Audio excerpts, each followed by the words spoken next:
First of all, I have some good news. On Tuesday at 11:45, the Secretary General of the United Nations, the 9th Secretary General, Antonio Guterres, will be here for a press conference. I know. There you go. So we'll be here at 11:45 on Tuesday, and that will be pegged to World Refugee Day. So. In other news, the Undersecretary General for Peacekeeping Operations, Jean-Pierre Lacroix, met today with President Joseph Kabila in Kinshasa as part of a 5-day trip to the Democratic Republic of the Congo. Throughout his visit, Mr. Lacroix reaffirmed the UN's commitment to support the full implementation of the 31 December Agreement and the UN's mission's effort to help create a peaceful environment conducive to holding a free, fair, and inclusive elections by the end of the year. Mr. Lacroix conveyed the UN's deep concern over the continuing violence and gave grave human rights abuses in the KASAIS. He underscored the importance of ensuring accountability for crimes committed by all sides and pledged the UN's full support in ensuring that those responsible for the killings of Michael Sharp and Zaida Catalan are brought to justice. On Wednesday, he traveled to Kananga in the capital of Kasai province to express the UN's solidarity with the people of the region and discuss ongoing efforts to strengthen the UN's mission's presence there. In Goma, Mr. Lacroix exchanged views with the governor of North Kivu, Julien Paluku, on how the UN mission can best help address security challenges and intercommunal tensions in the province. And a fuller note to correspondence is being issued. The Office of the Special Envoy for Syria, Stéphane de Misture's office, has now completed 2 days of joint technical meetings at the UN in Geneva with opposition experts from the High Negotiating Committee, the Cairo Platform, and the Moscow Platform. These meetings took place in the context of the consultative process on constitutional and legal issues established by the Special Envoy during his 6th round of the intra-Syrian talks.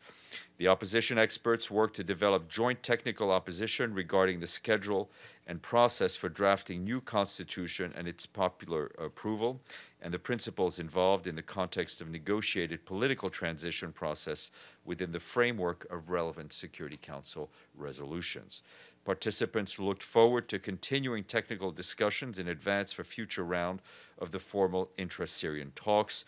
To this end, they agreed to consult their political leadership and to meet again at the invitation of the Office of the Special Envoy in early July. And from back here, the Special Representative of the Secretary General for Mali, Mohamed Saleh Al-Nadif, briefed the Security Council, and he said that there had been tangible progress over the past months in the implementation of the peace agreement, including with the holding of the Conference for National Harmony and the installation of interim authorities in 5 regions. However, Mr. Nadif warned that these positive developments could be annihilated by tensions between the Coordination des Mouvements d'Azawad and the Plateforme, which have turned into inter-community conflict. He called on the leaders of these 2 movements to put an end to the killings of innocent people. Mr. Nadif further noted that the UN mission in Mali would strengthen its support to the implementation of the agreement, increase its good office's role, and continue to support the international mediation and strengthen its partnership with the Malian armed forces to enhance their capacity and their redeployment across the region. And the members of the International Support Group for Lebanon welcomed the agreement of a new electoral framework. The ICG sees that this is a further step towards the reactivation of Lebanon's institutions of state and normalization of Lebanese political life. This will in turn be conducive to addressing pressing concerns of Lebanon's citizens and to enhance cooperation with the international community. In the spirit of political progress, members of the support group stressed that the timely conduct of peaceful and transparent parliamentary elections in accordance with the Constitution and reflecting the country's democratic traditions will be important to sustain progress achieved to date. The group's full statement is online. And today, our colleagues at UNICEF warned that at least 750,000 children could be cut off from safe drinking water after a surge of fighting in eastern Ukraine. UNICEF warns that nearly 3 million people rely on water infrastructure, which is now in the line of fire. As we told you earlier, some 400,000 people, 1/4 of them children, were not able to access water this week following the destruction of filtration stations by shelling. urgent repairs were completed last night. And UNICEF says that children cut off from clean drinking water can quickly contract waterborne diseases such as diarrhea, stressing that all sides of the conflict must allow urgent repairs when water sources are destroyed and immediately stop the indiscriminate shelling of vital civilian infrastructure. And yesterday, at UNESCO's headquarters in Paris, 144 countries and the European Union approved a set of guidelines to help countries ensure that artists and producers benefit fully and fairly from digital information technologies at the stage of creation, production, and distribution. The guidelines address the issues of fair pay for artists, as well as the need to ensure an inclusive offer of the content to the public that will not discriminate against cultural goods on the basis of provenance, language, or social factors. They also reaffirm the need to respect human rights in the digital environment, notably freedom of expression, artistic freedom, and gender equality. And today is the International Day of Family Remittances. The day recognizes the significant financial contributions that migrant workers make to the well-being of their families back home and to the sustainable development of their countries of origin. I think we had a briefing on this issue earlier this week.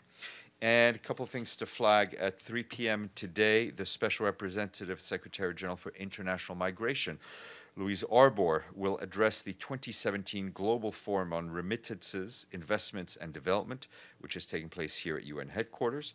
She will be speaking about the need to showcase positive examples of migrants' contributions to society at a time when xenophobia, intolerance are rising in many parts of the world. And our colleagues from the Peacekeeping Department have asked us to flag that Monday at 9:30 a.m. there will be a high-level roundtable on the 10th anniversary of the integrated disarmament, demobilization, and reintegration standards and the experiences in Côte d'Ivoire. The speakers will include Izumi Nakamitsu, the Undersecretary General for Disarmament Affairs, as well as other senior officials, and that will be Conference 3, 9:30 a.m. You're all invited. And on Monday, I will be joined here by Ninette Kelly, the director of UNHCR's New York office. She'll brief you on their annual Global Trends Report, which is scheduled to be released on Monday. And lastly, I will be joined, when we're done here, by John Ging, the director of Coordination of Humanitarian Affairs, and he'll brief you on his recent trip to the Democratic Republic of the Congo, as well as the Central African Republic. I'm done. Masoud.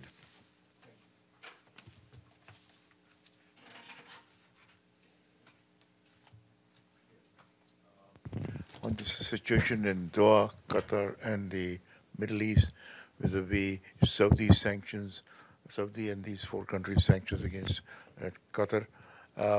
They're a human rights group, and I think United Nations itself has said the blockade of Qatar is worse than the Berlin Wall.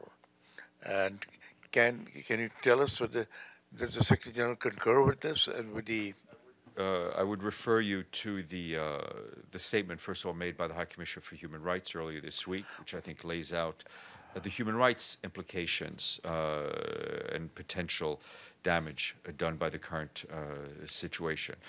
For his part, the Secretary General has not only been following this closely, he's been on the phone with various representatives. He was notably speaking to the Deputy Prime Minister of Kuwait. He is very supportive of Kuwait's diplomatic efforts and very much hopes to see a region once again reunited to face the challenges that they all must face together. Have you had any talks with the Saudis or any other? I will leave it at that for the time being. Nizar, then Rosalind, then Matthew. Thank you, Stéphane. There were some reports talking about return of Syrian refugees from Arbour region in eastern Lebanon to Syria. Is that coordinated with the United Nations in any way?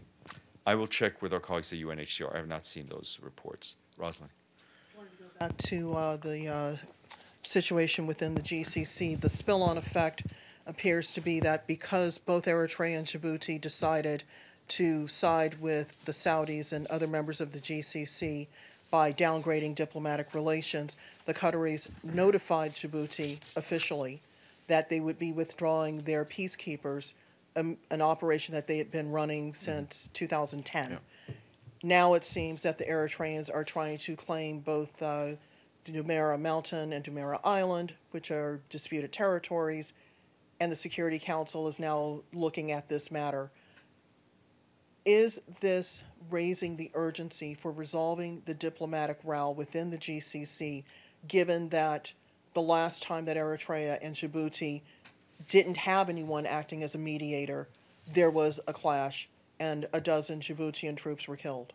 I think clearly, as you said, this is an example of the spillover effect, which I think no one needs at this point to speak to speak bluntly. The region, the Gulf region, has a lot of issues it has to face. Security issues relating to Syria, to Iraq, to other places in the region. All of those should be faced with a common diplomatic front from the region. The Secretary General hopes that this unity can be refound. We have, on the specific issue, we have received written communications from both Djibouti and Eritrea on this specific issue, and we're taking a look at it. And as you mentioned, my understanding is that the Council may take this up at some point. Matthew, and then Edie. Oh, so sure. Yep. Steph, is it alarming that, given that the Security Council worked out this arrangement and that Qatar agreed to carry out this work, that because of what would appear to be unrelated political and diplomatic problems, it just unilaterally decided to withdraw its peacekeepers? All of these things are concerning. All the spillover effects are concerning to us. Matthew and then Edie. Two questions about the Security Council, Mali and also Haiti. On Mali, there's been this kind of roundabout on the Sahel G5 draft, where the French ambassador says repeatedly it'll be up to the Secretary General, if and when it's passed, to recommend whether the assessed contribution should be used for the force. Since this seems to be a holdup in it, and I'm wondering, has the Secretary General had any communications with either the five G5 countries or France about recommending funding for the force, and what's his position on? For the Secretary, we're very much aware this is the resolution itself is being debated in the Security Council. We're not going to get in the middle of it. We will, as always, follow the mandate that is given to us once the Security Council resolution has been passed. The Secretary General has always supported a coordinated approach to this issue by the G5 country. He's said so in the past. The details of the resolution are being hammered out by the member states. As I said, we're not going to get in the middle of the details of the resolutions. Once it's passed, we'll obviously follow the mandate. Right. But I mean, what the Secretary General will recommend is actually one of the issues in the negotiation. So I'm just wondering, is he part of the negotiation? The negotiations are being done within the Security Council. Okay, just on Haiti, I wanted to ask you this, and it sort of follows up on what you said yesterday, but I went back and looked at what Amina Mohammed had said, and it said, you know, she seemed to be saying very clearly that there are no funds for Track 2, and we propose to take a community approach. And I'm sure you've seen a number of advocates, Mario Joseph, other well-known, long-time Haiti cholera activists have said this is an outrage, that basically what the Secretary General announced at Ban Ki-moon at the end of his tenure is being totally rejected, and any consultation with the affected communities will take place after the speech by Amina Mohammed. I don't think it's being rejected. I mean, I think I was asked this question yesterday. We obviously are eagerly awaiting funds. Right. So when okay. So I think, but I don't think there's been a change. The challenge for us is the lack of funding. But the sentence, we propose to take a community approach, that seems pretty definitive. That seems like this is the approach that we're taking. Before there were two, and now there is one. I think this is the approach that is being taken now. I think it's one step at a time, as we had said in the beginning. And do you expect that there's an upcoming visit by the Security Council to Haiti? Do you expect? I mean, how is the Secretary General going to hear from the affected communities what they believe should happen? Well, I think first of all through our staff on the ground, and as we said, we would be appointing an envoy soon. Edie Letter. One follow-up on Djibouti and Eritrea, and then another question. A follow-up on that is, you said that the UN has received letters from both sides. There are some reports in the region that Djibouti has filed a complaint with the United Nations. Can you confirm that? No, but I can look into it. And secondly, Russia's foreign ministry reported that the head of the Islamic State, Mr. al-Baghdadi, had been killed in an airstrike. Does the United Nations have any information about this? Any No, we have no independent confirmation from our end, and as you know, we're not involved firsthand in any of the military and security operations. So I don't have any information besides what we've read in the media. Nizar. Oh, there may not be time later. Did you ever? Yes, sorry, I have not been looking that way. And then Carmen. That's all right. Yesterday, it was reported that the Palestinian Authority is asking UNESCO's World Heritage Committee to register the old city of Hebron, including the Cave of the Patriarchs, as a holy site exclusive to the Palestinians. Does the Secretary General have any comment on? It's an issue that will be dealt with by UNESCO. It's and the member states and their process. It's their mandate. I think as a general principle, I think the Secretary General is very keen to see issues having to do with critical issues being dealt with in direct negotiations between the parties. Carmen. So does he? I'm sorry. So does the Secretary General, is his position that there should be direct negotiations between the Palestinians and the Israelis to determine which sites are exclusive? I think to I whom, will. or? I will leave it at what I've just said. Thank you, Carmen.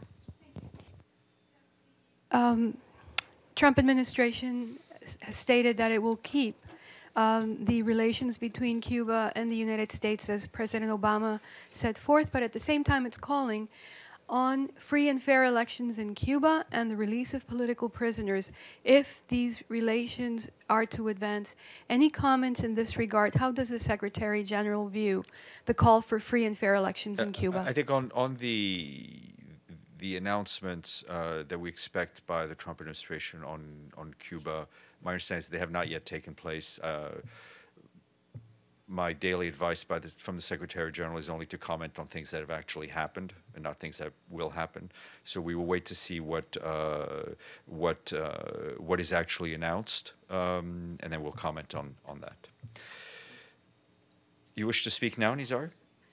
There were reports that a vessel carrying medicine to Yemen was hit by a rocket recently. Does the United Nations have any information about this vessel, whether it was really carrying medicine or it was a military vessel? I don't have any information. Masood. Yes, Stéphane, do you have any updates on the plight of the children in Israeli jail? I mean, I've asked that question earlier, but you've had no updates or any additional information than that they are incarcerated. No, I have nothing additional to say than what I've said to you before. Are there any efforts being made to get them released? I would refer you back to what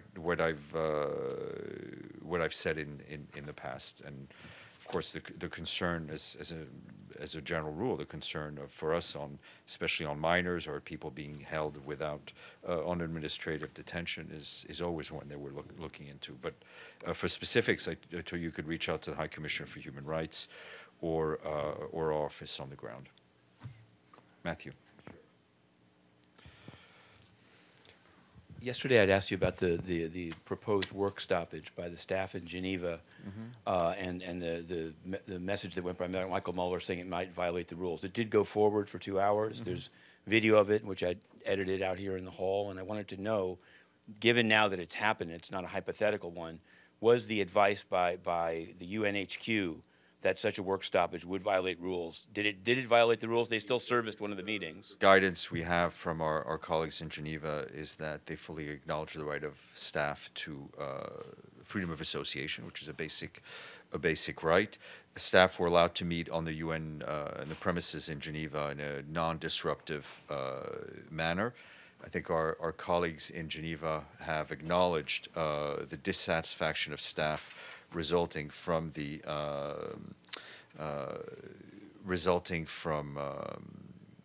the issues having to do with the International Civil Servant Commission on post-adjustments in Geneva.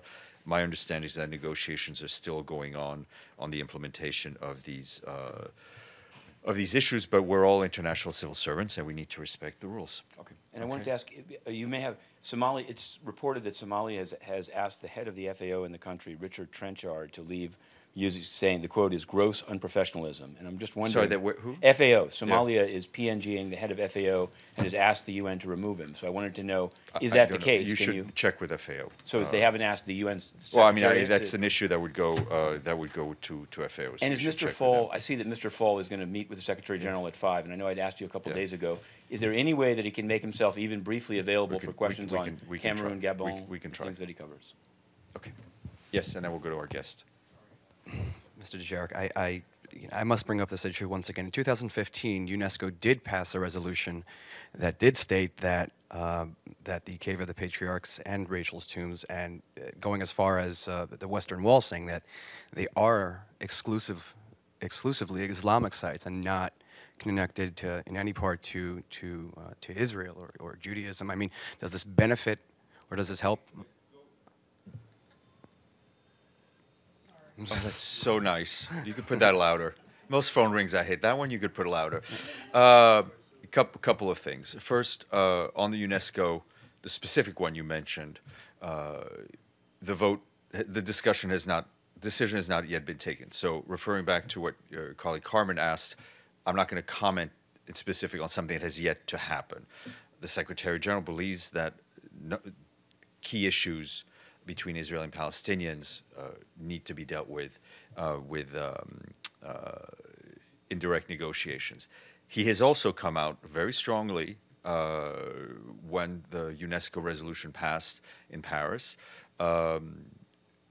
reaffirming his belief, reaffirming as a fact that Jerusalem is a holy site to three monotheistic religions. And I think he was frankly criticized by some for the stance he took on that resolution. So I would refer you back to what we said at the time. All right, I'll go get one, and then we'll go get our guest. Just wondering if the Secretary General has any reaction to the death of Helmut Kohl, or has just been confirmed.